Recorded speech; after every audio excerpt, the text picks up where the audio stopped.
একটি বড় গাছের ডালে সুন্দর এক বাসায় ৩টি তুলতুলে ছানা নিয়ে সুখে দিন কাটাতো এক মা পাখি। নিজের প্রাণের চেয়েও সন্তানদের বেশি ভালোবাসত সে। একদিন মা পাখিটি যখন ছানাদের জন্য খাবারের খোঁজে দূরে উড়ে গেল, ঠিক তখনই সেখানে হানা দিল এক দুষ্টু কালো সাপ। লোভী চোখে জিহ্বা নাড়াতে নাড়াতে সাপটি তরতুরিয়ে বেয়ে উঠল গাছের ডালে। মাহিন অসহায় ছানাগুলো ভয়ে বাসার কোণে জড়সড় হয়ে কাঁপতে লাগল। সাপটি যখনই ছানাগুলোকে গিলে ফেলার জন্য ফনা তুলল, ঠিক তখনই ঝড়ের বেগে আকাশ থেকে নেমে এলো মা পাখি।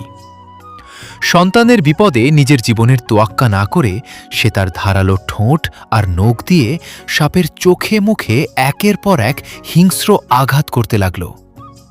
মায়ের এমন রুদ্রমূর্তি দেখে দুষ্টু সাপটি ভয় পেয়ে গেল এবং ব্যথায় ছটফট করতে করতে গাছ থেকে নিচে নেমে পালিয়ে গেল।